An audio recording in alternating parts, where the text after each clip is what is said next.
Students, आपला second chapter start झालेला आहे आणि that is the third chapter, that is the inheritance and variation. तर त्याच्यात आपण chromosomes and mechanism of inheritance पाहिलं होतं. त्याच्यामध्ये आपण पाहिलं होतं की हेरिडिटी म्हणजे काय आणि ग्रेगर मेंडल यांच्या सक्सेसचं कारण काय हे आपण पाहिले होते. आणि त्याच्यानंतर 7 पेअर्स ऑफ कॉन्ट्रास्टिंग कॅरेक्टर्स पाहिले होते जे मेंडलने स्टडी केलेले आहे पी प्लांट्समध्ये. ओके, तर मेंडलनी जे एक्सपेरिमेंट्स केले किंवा ज्याला आपण म्हणतो जेनेटिक एक्सपेरिमेंट्स केले, तर हे जे जेनेटिक एक्सपेरिमेंट्स केले हे करण्यासाठी त्यांनी पहिल्यांदा तर आपल्याला ते जे एक्सपेरिमेंट्स आहेत किंवा क्रॉस आहेत त्यांचं व्यवस्थित स्टडी करण्यासाठी आपल्याला सगळ्यात पहिले तर माहीत पाहिजे की ज्या जेनेटिकच्या ज्या टर्मिनॉलॉजी आहेत ते आपल्याला स्टडी कराव्या लागतील. म्हणजे या जर जेनेटिकच्या ज्या टर्मिनॉलॉजी आहेत ते जर आपण स्टडी केलं त्याच्यानंतरच आपण जे मेंडल्स लॉ ऑफ इनहेरिटन्स आहे तो व्यवस्थित समजून घेऊ शकू. ओके, तर त्याच्यासाठी आपल्याला ही जेनेटिक टर्मिनॉलॉजी जी आहे ते सगळ्यात पहिले आपल्याला स्टडी करावी लागेल किंवा समजून घ्यावी लागेल. ओके, तर हे जे जेनेटिक टर्मिनॉलॉजी आहे याच्यात वेगवेगळे जे टर्म्स आहेत, ह्या टर्म्स आपल्याला डेफिनेशन्स पाहायच्या आहेत आणि त्याच्या जे डेफिनेशन्स आहेत त्या डेफिनेशन्स म्हणजे काय आणि त्याचा अर्थ आपल्याला समजून घ्यायचा आहे की ज्याच्यानंतर आपण जो मेंडेल्सचा लॉ ऑफ इनहेरिटन्स आहे तो आपण व्यवस्थित समजू शकू किंवा स्टडी करू शकू. ओके, तर सगळ्यात पहिले जे जेनेटिक टर्मिनॉलॉजी आहे तर त्याच्यामध्ये आपल्याला पहिला जो टर्म आपल्याला लक्षात घ्यायची आहे किंवा त्याचं डेफिनेशन आहे that is the character. Okay, तर कॅरेक्टर आपण सगळ्यात पहिले कशाला म्हणतो, तर कॅरेक्टर आपण कशाला म्हणतो, a visible feature of an organism. Okay, it is called as a character. तर कॅरेक्टर कशाला म्हटलेलं आहे, हे काय आहे, विजिबल फीचर आहे. विजिबल आहे म्हणजे आपल्याला जे दिसतं, आपल्या डोळ्यांनी जे दिसत आहे एखाद्या ऑर्गॅनिझमचं त्यालाच काय म्हणतो आपण, कॅरेक्टर म्हणतो. जसं की हाईट किंवा सीड कलर. तर हाईट एखाद्या प्लांट्सची टॉल आहे की डॉर्फ आहे हे आपल्याला हे जे कॅरेक्टर आहे हे विजिबल आहे. म्हणजे आपण डोळ्यांनी पाहू शकतो की ते जे प्लांट आहे ते डॉर्फ आहे की टॉल आहे, किंवा सीडचा कलर कसा आहे. ओके, सीडचा कलर व्हाईट आहे की ग्रीन आहे हे आपण काय पाहू शकतो, आपल्या डोळ्यांनी किंवा विजिबली आपल्याला ते कॅरेक्टर दिसत आहे. त्या फीचर जे दिसत आहे त्यालाच काय म्हटलं जातं, कॅरेक्टर म्हटलं जातं. Okay, a visible feature of an organism it is called as a character. Okay, तर हे जे स्पेसिफिक फीचर आहे जे ऑर्गॅनिझम्स मध्ये पॉझेस होतं त्यालाच काय म्हटलं जातं, कॅरेक्टर म्हटलं जातं. ओके, त्याच्यानंतर सेकंड जी टर्म आहे that is the trait. Okay, तर हे जी ट्रेट, आता हे ट्रेट काय आहे, it is an inherited character and it's detectable variant. Okay, आता ट्रेट कशाला म्हटलं जातं, ट्रेट म्हणजेच काय आहे, कॅरेक्टर आहे. पण कॅरेक्टर कोणतं आहे, जे इनहेरिट केले गेलेलं आहे. इनहेरिट केले गेलं आहे म्हणजे काय की तिथे ते जे कॅरेक्टर आहे ते त्याच्यामध्ये आलेलं आहे त्यालाच काय म्हणतो आपण, इनहेरिट करणे. ओके, तर हे जे कॅरेक्टर आहे जे इनहेरिट कॅरेक्टर आहे आणि त्याच्या व्हेरियंट्स मध्ये जे डिटेक्टेबल व्हेरियंट मध्ये आपण पाहू शकतो आणि from can easily be seen, आणि त्या व्हेरियंट मध्ये आपल्याला इझिली सीन होऊ शकतं ते कॅरेक्टर, त्यालाच काय म्हटलं जातं, ट्रेट म्हटलं जातं. ओके, आल्या लक्षात. डिफरन्स काय आहे कॅरेक्टर आणि ट्रेट मधला, की हे काय असतं, ट्रेट काय असतं, हे काय असतं, इनहेरिटेड कॅरेक्टर असतं त्यालाच काय म्हटलं जातं, ट्रेट म्हटलं जातं. जे काय असतं की आपण इझिली ते पाहू शकतो त्याला काय म्हणतो आपण, ट्रेट. आता जसं की for example tall or dwarf, म्हणजे आपण ज्यावेळेस काय करू, एक्सपेरिमेंट्स करू, जेनेटिक एक्सपेरिमेंट करू, त्याच्यानंतर ज्या ऑफस्प्रिंग मध्ये जे कॅरेक्टर दिसेल ते दिसणारं कॅरेक्टर किंवा इनहेरिट केलेलं कॅरेक्टर त्यालाच काय म्हटलं जातं, ट्रेट म्हटलं जातं. जसं की टॉल किंवा डॉर्फ, म्हणजे आता दोन प्लांट्सचं आपण काय केलं, मीटिंग केलं आणि त्याच्यानंतर काय केलं की जे ऑफस्प्रिंग आहे किंवा नवीन तयार झालेलं प्लांट आहे ते कसं आहे, टॉल आहे की डॉर्फ आहे हे आपल्याला डायरेक्टली म्हणजे दिसून राहिलेलं आहे. आणि ते कॅरेक्टर काय झालेलं आहे, इनहेरिट झालं आहे. म्हणजे त्याच्या पॅरेंट पासून त्या ऑफस्प्रिंग पर्यंत ते कॅरेक्टर काय झालेलं आहे, इनहेरिट झालेलं आहे. त्याच कॅरेक्टरला काय म्हटलं जातं, ट्रेट म्हटलं जातं. ओके, तर फरक लक्षात आलेला आहे की कॅरेक्टर आणि ट्रेटमध्ये काय फरक आहे. तर ट्रेट म्हणजे काय, जे कॅरेक्टर काय झालेलं आहे, इनहेरिट केलं गेलेलं आहे, त्यालाच काय म्हणतो आपण, ट्रेट म्हणतो. ओके, त्याच्यानंतर नेक्स्ट जी टर्म आहे that is the factor. Okay, तर हे काय आहे, it is a unit of heredity.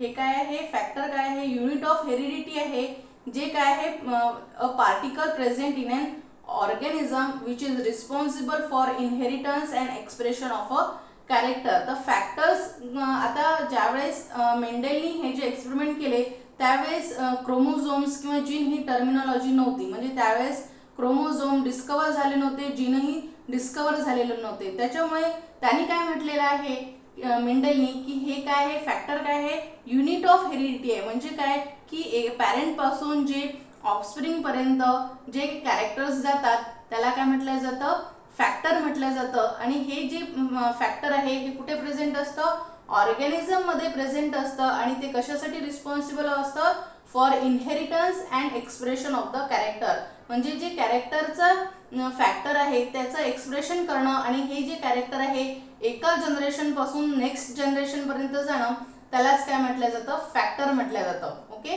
नाव त्यालाच काय म्हटलं जातं, फॅक्टर. म्हणजे हे काय आहे, युनिट ऑफ हेरिडिटी आहे. म्हणजे हे जनरेशन टू जनरेशन हे जे फॅक्टर्स आहेत ऑर्गॅनिझम्समध्ये पास ऑन होत असतात, आणि ते कशासाठी रिस्पॉन्सिबल असतात, फॉर इनहेरिटन्स आणि एक्सप्रेशन, कॅरेक्टरचं एक्सप्रेशन करण्यात आणि इनहेरिटन्स करण्याचं काम कोणाचं असते, या फॅक्टर्सचं असते.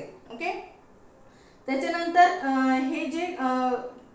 हे जे फॅक्टर आहे हे काय आहे, initially considered to be the particular form. यांना काय म्हटलं जातं, हे इनिशियली काय म्हटलं जात होतं की फॅक्टर्स जे आहेत हे इनिशियली, जसं की मी सांगितलं, मेंडल्सच्या वेळेस क्रोमोझोम आणि जीन्सचं डिस्कवरी नव्हती झाली, त्याच्यामुळे त्यांनी काय म्हटलं होतं, फॅक्टर्स म्हटले होते, जे काय करतात, ऑर्गॅनिझम मध्ये प्रेझेंट असतात आणि ते काय असतात, रिस्पॉन्सिबल असतात फॉर इनहेरिटन्स आणि एक्सप्रेशन ऑफ द कॅरेक्टर्स. म्हणजेच काय आहे, हे फॅक्टर्स काय आहे, युनिट ऑफ हेरिडिटी आहे. ओके, त्याच्यानंतर नेक्स्ट जी टर्म आहे that is the gene. Gene कशाला म्हणतो आपण, it is the particular segment of DNA which is responsible for that character. Okay, तर जीन कशाला म्हणतो, हे काय आहे, जो डीएनए आहे. ओके, सगळ्यांना माहिती आहे डीएनए काय आहे. तर हा जो डीएनए जो सेलमध्ये प्रेझेंट असतो, न्यूक्लियसमध्ये प्रेझेंट असतो, तर या डीएनएचा एक पर्टिक्युलर सेगमेंट, ओके, जो कशासाठी रिस्पॉन्सिबल आहे, फॉर द स्पेसिफिक कॅरेक्टर, त्याला काय म्हटलं जातं, जीन म्हटलं जातं. Okay, the specific segment of DNA responsible for inheritance and expression of that character, it is called as a gene. तर हे पहा, हा काय आहे, क्रोमोझोम आहे. Now this is the chromosome.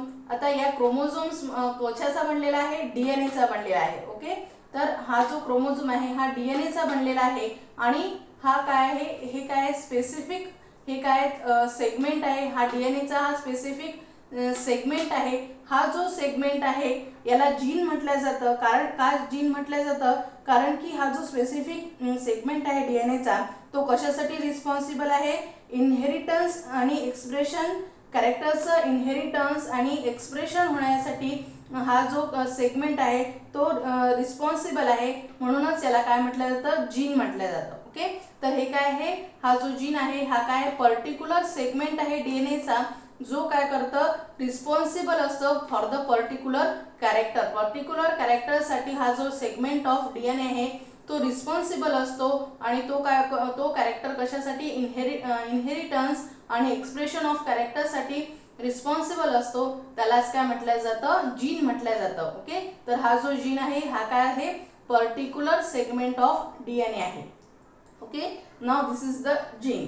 त्याच्यानंतर नेक्स्ट आहे that is the alleles or allelomorphs. Okay, तर अलील्स किंवा अलिलोमॉर्फ्स काय आहे, तर they are 2 or more alternative forms of gene present at same loci of homologous chromosome and controlling the same character. Okay, तर हे जे alleles आहे किंवा अलिलोमॉर्फ्स आहेत, आता तुम्हाला सांगितलं, मी आता सांगितलं की जीन काय आहे, हे काय पर्टिक्युलर सेगमेंट आहे डीएनएचा, जे काय करतं, रिस्पॉन्सिबल असतं कॅरेक्टरसाठी. ओके, तर आता अलील्स कोणाला म्हणू, तर अलील्स हे काय आहेत जीन्सच आहेत, पण ते काय आहेत अल्टरनेटिव्ह फॉर्म्स आहेत. ओके, 2 और मोर काय आहेत अल्टरनेटिव्ह फॉर्म्स आहेत जे एकाच लोकायवर होमोलॉगस जे क्रोमोझोम असतात त्या एकाच पोझिशनवर, लोकायस म्हणजे काय पोझिशनवर प्रेझेंट असतात आणि जे कंट्रोल काय करतात सेम कॅरेक्टर कंट्रोल करतात, त्यालाच काय म्हटलं जातं अलिल्स म्हटलं जातं किंवा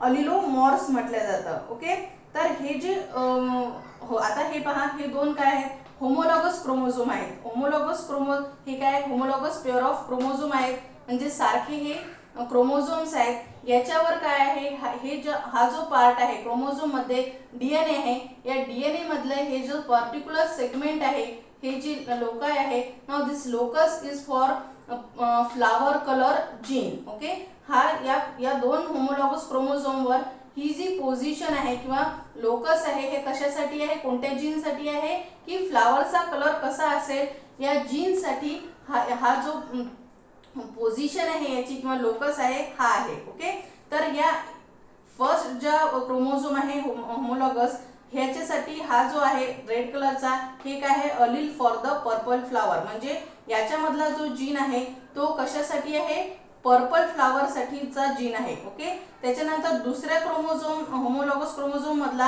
हा जो जीन आहे हा कशासाठी आहे अलील फॉर द व्हाईट फ्लावर, म्हणजे एकच जीन आहे. ओके, जीन कशासाठी आहे लोकस म्हणजे एकच पोझिशन आहे, दोन्ही क्रोमोझोमवर एकच पोझिशन आहे, त्याच्यासाठी काय आहे फ्लावरचा कलर साठी जो जीन आहे ते एकाच पोझिशन वर आहे, पण अल्टरनेटिव्ह फॉर्म्स आहेत त्याचे, म्हणजे एक फॉर्म कशासाठी आहे पर्पल फ्लावर साठी तर एक फॉर्म कशासाठी आहे व्हाईट फ्लावर साठी, तर यालाच काय म्हटलं जातं अलिल्स म्हटलं जातं. Okay, now these are called as alleles. These alleles they are the 2 or more alternative forms of given gene किंवा फॅक्टर. या जीन किंवा फॅक्टरचे काय अल्टरनेटिव्ह फॉर्म्स आहेत, म्हणजे जीन एकच आहे पण त्याचं फॉर्म्स काय आहेत वेगवेगळे आहेत, म्हणजे एक कशासाठी आहे पर्पल फ्लावर साठी आहे तर एक कशासाठी आहे व्हाईट फ्लावर साठी, म्हणजे कंट्रोल काय करून राहिले ते सेमच कॅरेक्टर कंट्रोल करून राहिले आहे. ओके, म्हणजे फ्लावरचा कलर जे आहे तो एकच जीन काय करत आहे कंट्रोल करत आहे, पण त्यांचे काय आहेत फॉर्म्स वेगळे आहेत, म्हणजे एक फॉर्म कशासाठी आहे पर्पल फ्लावर साठी आणि एक फॉर्म कशासाठी आहे व्हाईट फ्लावर साठी. Now these are called as alleles or allelomorphs. आल्या लक्षात, यांनाच काय म्हटलं जातं अलिल्स किंवा अलिलोमॉर्फ्स, जे काय असतात अल्टरनेटिव्ह फॉर्म्स असतात जीनचे जे एकाच सेम लोकायवर प्रेझेंट असतात होमोलॉगस क्रोमोझोमच्या आणि ते काय करतात सेम कॅरेक्टर काय करतात कंट्रोल करत असतात. Okay, now these are called as alleles or allelomorphs. Okay, त्याच्यानंतर नेक्स्ट जो टर्म आहे that is the dominant. Okay, तर डॉमिनंट काय आहे it is an allele that express its trait even in presence of alternative allele in heterozygous condition only. Okay, तर आता dominant कशाला म्हणू, हा काय आहे जसं की आताच आपण पाहिलं अलील म्हणजे काय, तर हा काय आहे डॉमिनंट काय आहे हा एक अलील आहे जो काय करतो एक्सप्रेस करतो त्याची ट्रेट म्हणजे काय इनहेरिटेड कॅरेक्टर, जे कॅरेक्टर काय करतं एक्सप्रेस करतं, पण कधी ज्यावेळेस अल्टरनेटिव्ह अलील असतानाही सुद्धा म्हणजे हेट्रोझायगस कंडिशन मध्ये असतानाही सुद्धा दुसरा अल्टरनेटिव्ह अलील असतानाही तो जो अलील आहे तो स्वतःला प्रेझेंट करतो ट्रेट म्हणून, त्यालाच काय म्हटलं जातं डॉमिनंट अलील म्हटलं जातं. ओके, आले लक्षात. Now this is an allele which capable of expression its trait even if in the presence of alternative allele it is called as a dominant allele. In heterozygous condition dominant ones always show the expression in okay F1 generation. तर हा जो अलील आहे हा express कुठे होत असतो F1 generation मध्ये जे आहे त्याचं डॉमिनन्स आपल्याला दिसून येतं. तर हेट्रोझायगस कंडिशन आपण पाहिली, तर हेट्रोझायगस म्हणजे काय की दोन वेगवेगळे क्रोमोझोम्स आहेत. ओके, आता हा दिसत आहे आपल्याला एक रेड कलरचा आणि हा एक ब्लॅक कलरचा क्रोमोझोम आहे, म्हणजे काय हे काय हेट्रोझायगस क्रोमोझोम्स आहेत. तर याच्यावर आपल्याला हे जे वेगवेगळे दिसत आहेत हे काय जीन्स आहेत आणि जीन्सचे हे काय अलील्स आहेत. आता पी आता या रेड वरचा जो आहे हे कॅरेक्टर पी साठी आणि हे दुसरं दॅट इज द रेसेसिव्ह आहे छोटा पी म्हणून आपण पाहत आहे किंवा तर हे जर पी जर असेल तर काय होमोझायगस फॉर द डॉमिनंट अलील आपल्याला तिथे दिसेल. ओके, त्याच्यानंतर हे स्मॉल ए दिसत आहे, तर होमोझायगस फॉर द रेसेसिव्ह, म्हणजे रेसेसिव्ह जे आहे अलील आपल्याला इथे दिसतील, म्हणजे दोन्ही जे अलील्स आहेत ते कसे आहेत, रेसेसिव्ह आहेत. ओके, तर इथे काय दिसत आहे आपल्याला, हा जो कॅपिटल बी आणि हा दुसऱ्या याच्यावरचा छोटा बी दिसत आहे, स्मॉल बी दिसत आहे. Now this is the heterozygous, म्हणजे एक जो अलील आहे तो डॉमिनंट आहे आणि दुसरा जो अलील आहे तो रेसेसिव्ह आहे. Okay, now this is called as a heterozygous. तर इथे आपल्याला हा जो अलील दिसत आहे हा डॉमिनंट अलील आहे, म्हणजे या रेसेसिव्ह अलीलच्या प्रेझेन्स मध्ये सुद्धा हा जो अलील आहे तो काय करतो, एक्सप्रेस करतो स्वतःला in the next generation, in the F1 generation it is called as a dominant allele. Okay, म्हणजे बी असं जरी असलं, म्हणजे कॅपिटल बी जरी असं हेट्रोझायगस ही जी कंडिशन जरी असली, तर या कंडिशन मध्ये हा जो डॉमिनंट अलील आहे तो स्वतःला एक्सप्रेस करतो किंवा याचं कॅरेक्टर आपल्याला दिसून येतं in the presence of the alternative allele, म्हणजे वेगळा प्रकारचा फॉर्मचा अलील आहे हा, याच्या प्रेझेन्स मध्ये सुद्धा हा अलील काय करतो, स्वतःला एक्सप्रेस करतो. त्यालाच काय म्हटलं जातं, डॉमिनंट अलील म्हटलं जातं. Okay, now it is called as a dominant allele which express itself in a F1 generation even in the presence of the alternative allele. Now it is called as a dominant allele. Then next it is the recessive allele. आता recessive allele कोणाला म्हणू आपण, now it is the character which is not expressed in a F1 generation, म्हणजे F1 generation मध्ये हे जे character आहे हे आपल्याला दिसत नाही. Now allele which is not expressed in presence of an alternative allele only in a homozygous condition, आणि त्यांचं एक्सप्रेशन कधी होतं, जेव्हा होमोझायगस कंडिशन असेल त्यावेळेसच फक्त ते एक्सप्रेस करतात, पण दुसऱ्या डॉमिनंट अलीलच्या प्रेझेन्स मध्ये ते स्वतःला एक्सप्रेस करत नाही. These are called as a recessive allele. an allele that is not expressed in the presence of an alternative allele it is called as a recessive allele. आता heterozygous condition मध्ये आपल्याला असं दिसतं की हे कधीच त्यांचं प्रेझेन्स दाखवत नाही, जसं की आत्ताच सांगितलं मी तुम्हाला की हे जे हेट्रोझायगस कंडिशन आहे म्हणजे एक अलील डॉमिनंट आहे आणि हा काय आहे, रेसेसिव्ह अलील आहे. हा काय आहे, रेसेसिव्ह अलील आहे, हा डॉमिनंट अलील आहे. तर रेसेसिव्ह अलील म्हणजे काय की या डॉमिनंट अलील प्रेझेंट असताना हा कधीच स्वतःला एक्सप्रेस करत नाही, त्यालाच काय म्हटलं जातं, रेसेसिव्ह अलील म्हटलं जातं. ओके, तर हा कधी एक्सप्रेस करतो ज्यावेळेस काय असेल, होमोझायगस कंडिशन ज्यावेळेस असेल, म्हणजे दोन्ही जे अलील्स आहेत ते रेसेसिव्ह असतील त्यावेळेसच ते स्वतःला एक्सप्रेस करतात. Now it is called as a recessive alleles. Okay, यालाच काय म्हटलं जातं, रेसेसिव्ह अलील म्हटलं जातं. म्हणजे हे जे कॅरेक्टर आहे हे आपल्याला कधीच F1 जनरेशन मध्ये हे जे कॅरेक्टर आहे हे कधीच दिसत नाही. तर F1 जनरेशन मध्ये फक्त आपल्याला डॉमिनंट अलीलचं जे कॅरेक्टर आहे किंवा अलील ते एक्सप्रेस करतात. रेसेसिव्ह अलील कधीही फर्स्ट F1 जनरेशन मध्ये एक्सप्रेस करत नाही. तर रेसेसिव्ह अलील हे कधी प्रेझेन्स होतात ज्यावेळेस काय असेल, फक्त होमोझायगस असेल रेसेसिव्ह साठी, म्हणजे दोन्ही जे जीन्स आहेत, दोन्ही जे अलील्स आहेत ते कसे असतील, रेसेसिव्ह असतील, त्यावेळेसच ते काय स्वतःला एक्सप्रेस करतात.